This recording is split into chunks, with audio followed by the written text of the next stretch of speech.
Oxir zamon alomatlari 6-qism. Sahih hadislarda zikr qilingan narsalardan biri shuki, payg'ambarimiz sollallohu alayhi va sallam aytganlar: har bir rasul o'z ummatini Dajjal haqida ogohlantirgan. Nuh alayhissalom zamonidan boshlab barcha rasullar o'z qavmlarini Dajjaldan ogohlantirganlar. Men ham sizlarni Dajjal haqida ogohlantiraman. Bu biz musulmonlar uchun juda qiziq masala. Nega payg'ambarimiz sollallohu alayhi va sallam Dajjal tushunchasi avvalgi barcha ilohiy dinlarda ham mavjud bo'lganini aytayaptilar? Qizig'i shundaki, biz bu tushunchani nasroniylik an'analarida ham juda aniq tarzda uchratamiz. Yahudiy an'anasiga kelsak, men bu mavzuni faqat yuzaki o'rgandim. Men bu sohaning mutaxassisi emasman, ammo tadqiqotlarim shuni ko'rsatadiki, ular aslida nasroniylardagi kabi soxta Iso tushunchasiga ega emaslar. Lekin ishonasizmi yoki yo'qmi, yahudiylarning ayrim oqimlarida soxta Davud degan tushuncha mavjud. Ajab vallohi, soxta Davud. Alloh yaxshiroq biladi, ammo shunday ko'rinadiki, ular Davud alayhissalomni asosiy buyuk shaxs sifatida qabul qilganlari uchun qadimgi rivoyatlardagi soxta shaxs keladi degan g'oyani unga moslashtirib, soxta shoh Davud keladi degan tushunchani shakllantirganlar. Albatta Alloh yaxshiroq biladi. Bu qarash yahudiylarning juda kichik bir guruhigagina tegishli. Aytgancha, bugungi zamonaviy yahudiylarning mutlaq ko'pchiligi bunday rivoyatlarga endi ishonmaydi. Ular bu kabi afsonalarni deyarli tark etgan. Ma'lumki, ularning mutlaq ko'pchiligi bularni shunchaki xalq og'zaki rivoyatlari deb biladi. Aslida ularning ko'plari endi o'z diniy qonunlarini ham majburiy deb hisoblamaydi. Bilasiz, ular o'zlarini zamonaviy yoki islohotchi yahudiylar deb atashadi. Bu esa butunlay boshqa mavzu. Aytgancha, Amerikadagi yahudiylarning aksariyati shular hisoblanadi. Amerika musulmonlari sifatida buni bilishingiz kerak. Amerikadagi yahudiylar 3 ta asosiy firqaga bo'linadi. 3 ta. Birinchisi eng kichik guruh pravoslav, ortodoks yahudiylar. Ular taxminan 10-15% ni tashkil qiladi. Ular eng qat'iy va matnlarni so'zma-so'z talqin qiladigan guruhdir. Ularning ham o'z ichida ko'plab firqalari bor. Masalan, hasidiylar va boshqalar. Ikkinchisi konservativ yahudiylar. Ular taxminan 20-25% ni tashkil qiladi. Keyingi kattaroq guruh shular, ammo eng katta guruh uchinchisi islohotchi yahudiylar. Islohotchi yahudiylarda aslida e'tiqod qilishlari shart bo'lgan aniq bir aqida ham yo'q. Shuningdek, amal qilishlari shart bo'lgan biror shariat ham yo'q. Ular ko'proq diniy jamoa emas, balki madaniy sivilizatsiya sifatida o'zlarini ko'radilar. Shuni aytmoqchimanki, soxta shoh Davud haqidagi tushuncha pravoslav yahudiylarning juda kichik bir guruhida uchraydi. Ularning aksariyati esa bularni shunchaki xalq rivoyatlari deb biladi va bunga e'tibor bermaydi. Ammo qiziq jihat shundaki, soxta Masih yoki soxta Davud tushunchasi hech bo'lmaganda bir guruh orasida mavjud. Bu qayerdan kelgan?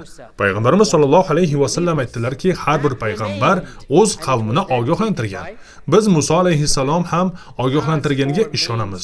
Bizningcha bu tushuncha saqlanib qolgan va keyinchalik ayrim guruhlar tomonidan shu shaklga aylantirilgan. Asosiy nasroniy oqimlarga kelsak, baptistlar, evangelistlar va ko'pchilik protestantlar ular antikrist, ya'ni Dajjal degan shaxsning kelishiga qat'iy ishonadilar. Ular uni antikrist deb atashadi. Shuningdek, ular hayvon degan tushunchaga ham ishonishadi va uning ramzi 666 ekanini aytishadi. Bu biz musulmonlar uchun qiziqarli jihatdir. Endi bunga ikki xil yondashish mumkin. Agar siz Xudoga umuman ishonmaydigan mutlaqo dunyoviy ateist bo'lsangiz, unda qarang, bu dinlarning xalq rivoyatlari bir xil ekan. Mifologiyasi ham bir xil ekan. Antikrist 666, hayvon va hokazo deysiz. Yoki bunga butunlay boshqa tomondan qarashingiz ham mumkin. Aynan shunday ikki xil sivilizatsiya va bir-biriga sababiy bog'liqligi bo'lmagan ikki xil diniy an'ana aynan bir narsani aytayotganning o'zi ularning umumiy manbasi borligini anglatadi. Bu esa Alloh subhanahu va taolodir. Ko'ryapsizmi, bir xil dalilga qarab undan turlicha xulosa chiqarish mumkin. Xuddi shu narsa buyuk to'fon masalasida ham kuzatiladi. Bu biroz mavzudan chetga chiqish bo'lsa-da, baribir juda qiziq. Bilasizlarmi, aziz birodarlarim va opa-singillarim, dunyodagi deyarli har bir sivilizatsiyada buyuk to'fon haqidagi rivoyat mavjud. Bu yurtdagi tubjoy hindular ham qadim zamonda yuz bergan buyuk to'fon haqida rivoyatga ega. Avstraliyadagi aborigenlar ham shunday rivoyatga ega, holbuki ular insoniyatning eng uzoq vaqt ajralib yashagan xalqlardan edi. Taxminan 20 ming yil davomida ular boshqa insonlardan uzilgan holda yashaganlar. 1770-yilda kapitan Cook Avstraliya qirg'oqlarida suzib kelib ularni kashf qilgan. 20 ming yil davomida aborigenlar insoniyatning qolgan qismidan uzilib yashagan. Shunga qaramay ularda ham buyuk to'fon haqidagi rivoyat mavjud. Injilda buyuk to'fon bor, Qur'onda ham to'fon zikr qilingan. Qadimgi Bobil rivoyatlarida ham buyuk to'fon mavjud. Endi dunyoviy skeptik nima deydi? Ha qarang, bu mifologiyalarning hammasi bir xil-ku deydi. Lekin siz bunga 180 daraja boshqacha qarab, nega bu sivilizatsiyaning barchasida buyuk to'fon haqidagi rivoyat bor?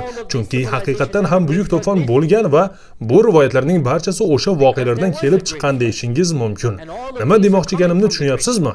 Xuddi stakanning yarmi to'la yoki yarmi bo'sh degan masala kabi xuddi shu narsaga boshqa tomondan ham qarash mumkin. Iymonni inkor qilish o'rniga bu mantiqan to'g'ri-ku, axir qanday qilib Avstraliya aborigenlari ham, Amerika tubja hindulari ham buyuk to'fon haqidagi rivoyatga ega bo'lishi mumkin. Bu qanday sodir bo'lgan deb o'ylashingiz mumkin. To'g'ri, tafsilotlar juda farq qiladi, lekin bu tabiiy. Chunki bir voqea bir odamdan ikkinchisiga, undan uchinchisiga o'tib boraversa nima bo'ladi? Buni uyda ham sinab ko'ring. 10 kishini bir qator qilib qo'ying va bir gapni navbat bilan yetkazishni so'rang. Natijani ko'rib hayratda qolasiz. Ha. Xo'sh, qayer dedim? Ha, buyuk to'fon haqidagi rivoyatlar. Uzr, sizlarni bu to'fon mavzusiga juda chuqur cho'ktirib yubordim. Dajjol mavzusiga qaytaylik. Yahudiylik, nasroniylik va islomning barchasida oxir zamonda insonlarni aldovga soladigan yovuz bir mavjudot haqidagi tushuncha bor. Qiziq emasmi? Insonni o'ylantiradigan narsa emasmi? Shuningdek, Gollivud suratga olgan ko'plab filmlarda ham shu kabi rivoyatlardan foydalaniladi. Ha, bilasizlar, ular antikrist keladi deb ishonadilar. Bu haqda ko'plab filmlar va rivoyatlar bor. Bu ularning tafakkuriga, sivilizatsiyasiga va madaniyatiga singib ketgan. Buni shunchaki mifologiya deb chetga surish o'rniga biz bularning umumiy manbasi bor deymiz. Payg'ambarimiz sollallohu alayhi va sallam aytdilar: Nuh alayhissalom zamonidan boshlab har bir payg'ambar o'z ummatini dajjoldan ogohlantirgan. Shuningdek, u zot: men sizlarga mendan oldingi hech bir payg'ambar o'z qavmiga aytmagan bir narsani aytaman dedilar. Ya'ni u zot oldingi payg'ambarlar zikr qilmagan muhim bir ma'lumotni bayon qilmoqdalar. Muhim ma'lumot. Aytgancha, shaxsan men uchun qiziq bo'lgan jihat shuki, musulmon bo'lmaganlarning, xususan nasroniylarning rivoyatlarida ham dajjol nihoyatda solih bir oilada uzoq yillar farzand so'rab duo qilgan ota-onadan tug'ilishi, keyin esa ota-onasiga qarshi chiqishi haqida hikoyalar uchraydi. Bu ularning rivoyatlarida ham bor. Bu bizning rivoyatlarimizda ham uchraydi. Ammo nasroniylar va yahudiylarning rivoyatlarida uchramaydigan bir narsa bor.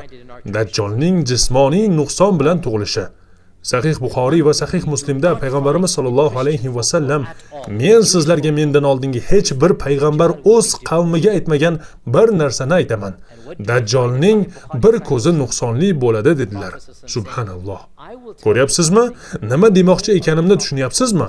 Ba'zi masalalarda dajjol tug'ilishi haqidagi yahudiy va nasroniy rivoyatlari biznikiga o'xshaydi. Ammo payg'ambarimiz sollallohu alayhi va sallam: men sizlarga mendan oldingi hech bir payg'ambar aytmagan narsani aytyapman degan aynan shu belgi uning bir ko'zi nuqsonli bo'ladi. Ularning rivoyatlarida umuman bu narsa uchramaydi. Bu biz uchun iymon alomatlaridan biridir. Endi savol tug'iladi. Nuqsonli ko'z o'ng ko'zmi yoki chap ko'zmi? Bu masalada ulamolar orasida mashhur ixtilof bor. Biroq bu unchalik amaliy foyda beradigan bahs emas. Ba'zi ulamolar hatto uning ikkala ko'zida ham nuqson bo'ladi degan fikrni aytganlar. Chunki masalaning asl sababi shunda. Yana bir bor aytamanki, sahih hadislarda go'yoki bir-biriga zid ko'rinadigan rivoyatlar mavjud. Bir hadisda uning o'ng ko'zi uzum donasiga o'xshashi aytiladi, boshqa bir hadisda esa chap ko'zi yiringlagan, chirigan holatda bo'lishi zikr qilinadi. Bu rivoyatlarda biri o'ng va chapni adashtirib yuborganini anglatadimi? Yo'q. Yoki uning ikkala ko'zida ham nuqson bo'ladimi? Alloh yaxshiroq biladi. Ba'zi ulamolar bu rivoyatlarni jamlashga harakat qilganlar, ammo menga shunday tuyuladiki, Alloh yaxshiroq biladi. Bir ko'zi nuqsonli, ikkinchisi esa odatdagi holatda bo'ladi. Payg'ambarimiz sollallohu alayhi va sallam aytdilar: uning bir ko'zi chirigan uzum donasiga o'xshaydi. Bilasiz, uzumni bir muddat qoldirsangiz yorilib, jigarrang tusga kirib, juda xunuk ko'rinishga keladi. Dajjolning ko'zi ham shunday bo'ladi. Payg'ambarimiz sollallohu alayhi va sallam: uni ko'rganingizda tanib olinglar. bo'ladilar. Uning bir ko'zi ochiq, yovuz ko'rinishda, chirigan, yiringlagan va jirkanch holatda bo'ladi. Bu Dajjolning alomatlaridan biridir deb ogohlantirdilar. Yana bir alomat shuki, Dajjol yosh yigit qiyofasida paydo bo'ladi. U keksaygan odam bo'lmaydi, taxminan 20-30 yoshlar atrofdagi yigit ko'rinishida bo'ladi. 50-60 yoki 70 yoshli odam qiyofasida bo'lmaydi, yo'q. Payg'ambarimiz sollallohu alayhi va sallam zikr qilgan yana bir belgi uning sochi jingalak bo'ladi. Jingalak, ya'ni soch tekis emas, balki jingalak. Endi yoningizdagi do'stingizga qarab uni o'lchab ko'rishga shoshilmang. Xotirjam bo'ling, duo qilaylikki do'stlaringizdan hech biri dajjol bo'lmasin. Aks holda siz dajjolning tarafdori bo'lib qolgan bo'lasiz. Shuning uchun do'stingizni dajjol bo'lsa kerak deb masxara qilishdan ehtiyot bo'ling. Yana bir belgi uning sochi jingalak bo'ladi, xo'sh. Uning sochi jingalak bo'lishini gaplashdik. Barchamiz yaxshi biladigan yana bir alomat shuki, Payg'ambarimiz sollallohu alayhi va sallam aytdilar: Iymondan zarracha nasibasi bo'lgan har bir musulmon Dajjolning peshonasida kofir deb yozilganini ko'radi. Bu belgi jismoniy emas, balki iymon bilan bog'liq alomatdir. Chunki kofirlar ham Dajjolni ko'radilar, ammo uning peshonasida hech qanday yozuvni ko'rmaydilar. Bu Alloh subhanahu va taolo mu'minga ato etadigan bir idrokdir. Bu jismoniy ko'z bilan emas, qalb ko'zi bilan ko'riladigan alomatdir. Ha, bu narsani faqatgina qalbning ko'zi bilan ko'rish mumkin. Mo'min odam, qalbida zarracha iymoni bor mo'min odam Dajjolni ko'rganida uning ustida kofir deb yozilganini ko'radi. Buni payg'ambarimiz sollallohu alayhi va sallam yanada ta'kidlash uchun bu so'zlarni harfma-harf aytdilar. Kafaro, ya'ni kofir. Bu yozuv uning peshonasida bo'ladi. Kafaro. Bu ham sahih rivoyatlarda kelgan. Payg'ambarimiz Muhammad sollallohu alayhi va sallam yana aytadilar-ki, Dajjol butun dunyoni kezadi va har bir shaharga kiradi. Endi Qur'onda yoki hadislarda hamma narsa, har bir shahar, har bir masala kabi iboralar kelganda, ayrimlar buni mutlaqo so'zma-so'z tushunishni istashadi.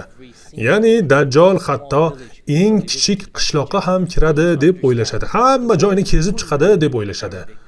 Biz arab tilidagi kullu so'zining ma'nosini tushunishimiz kerak. Arab tilida kullu har doim ham ingliz tilidagi every, ya'ni har bir ma'nosini bermaydi. Yo'q. Kullu so'zi har bir ma'nosini bermaydi har doim ham.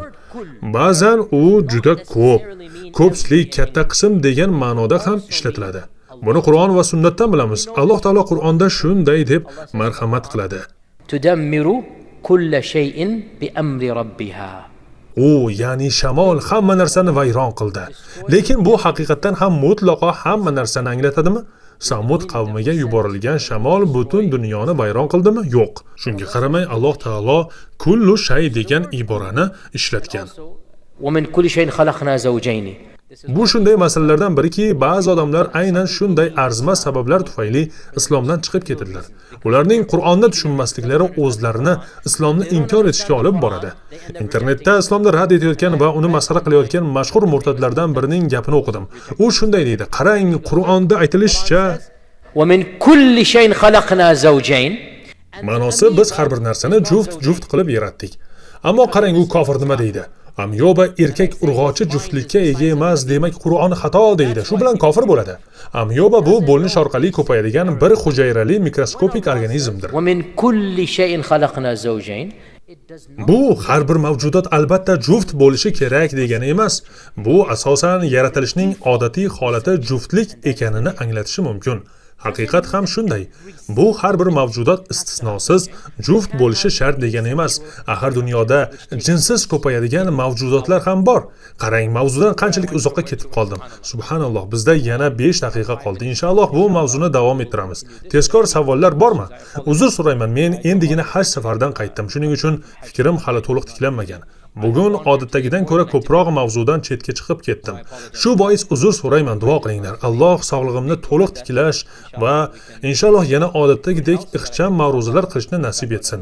Bugun bundan 2 barobar ko'proq mavzuni o'tishni rejalashtirgandim. Balki Dajjol haqida 3 ta ma'ruza qilishimizga to'g'ri kelar. Endi xufton namozidan oldin bir necha daqiqa savol-javob qilamiz. Bismillah. Ha, marhamat. Birodarimiz juda yaxshi savol berdi. Agar Shayx Rashid Rizzo va boshqa ayrim olimlarning fikriga ko'ra Tamim ad-Doriy hadisi sahih bo'lmasa, unda bu qanday yuz bergan? Sahobalar xato qilganmi? Alloh saqlasin. Shuni tushunishimiz kerakki, Imom Muslim yoki Imom Buxoriy bilan payg'ambarimiz sollallohu alayhi va sallam orasidagi hadis isnodida o'rtacha 6 nafar roviy bo'ladi. Darrov sahobalarni ayblashga shoshilmang. Ularning orasida yana bir necha roviy bor. Hadis ilmini o'rganganlarga ma'lumki, ba'zan 3 yoki 4 roviy bu juda ko'p uchraydigan holat. Bir gapni kimdandir eshitadi. Oradan yillar o'tgach esa uni bir hadis roviydan eshitganman deb o'ylab qoladi va xato qilib o'sha gapni hadis sifatida rivoyat qiladi. Holbuki u aslida hadis bo'lmaydi. Mana shunday holatlarni ajratib olish nozik fahmli muhaddis olimlarning vazifasidir. Shuning uchun men avval ham aytdim, bu eshikni ochishni istaysizmi? Va aytdimki, ulamolarning aksariyati bu eshikni ochmagan. Shu sababli ular Tamim ad-Doriy hadisini sahih deb qabul qilganlar. Keyingi savol, navbatdagi savol. Yo'q, bu Tamim ad-Doriy haqidagi emas, Umar ibn Hattob va Ibn Sayyod haqidagi savol. Umar ibn Hattob roziyallohu anhu juda erta vafot etganlar. Ibn Sayyodni umrining oxirigacha qanchalik kuzatganlari bizga ma'lum emas. Alloh yaxshiroq biladi. Ular Umar roziyallohu anhu hijratning 23-yilda shahid bo'lganlar. Ibn Sayyod esa bundan keyin ham uzoq yillar yashagan.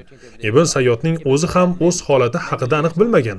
Shu sababli Hafsa va Ibn Umar roziyallohu anhumoda ham shubha bo'lgan. Ammo keyingi ulamolarning aksariyati, jumladan Ibn Taymiya rahimahulloh, Ibn Sayyod haqiqiy dajjal bo'lishi mumkin emasligini aytganlar.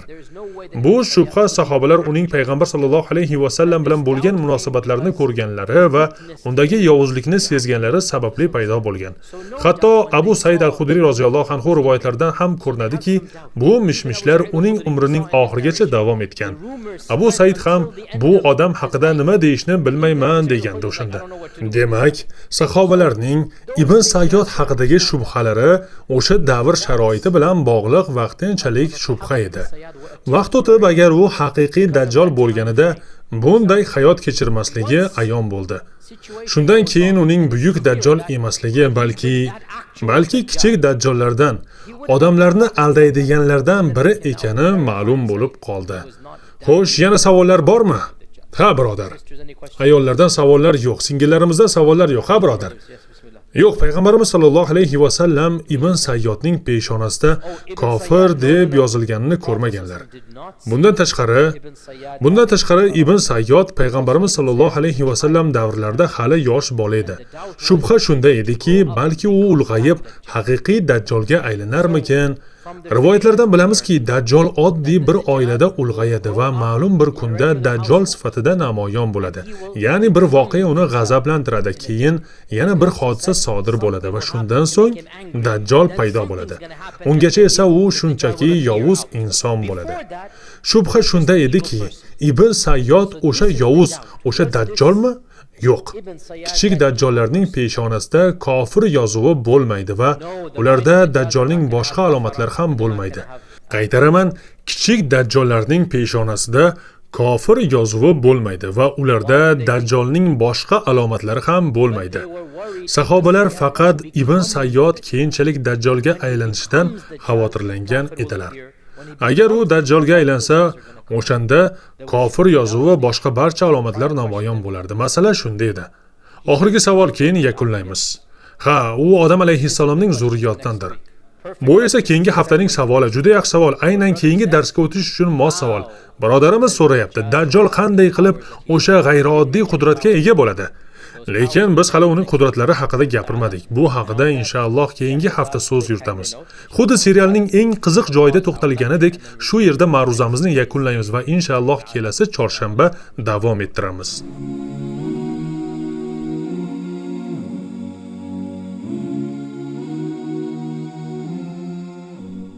One for Kids TV bilan tanishing. Farzandingiz islomning go'zalligini qiziqarli va maroqli tarzda o'rganishga mo'ljallangan ko'plab animatsion seriallar, qiziqarli hikoyalardan bahramand bo'ladilar.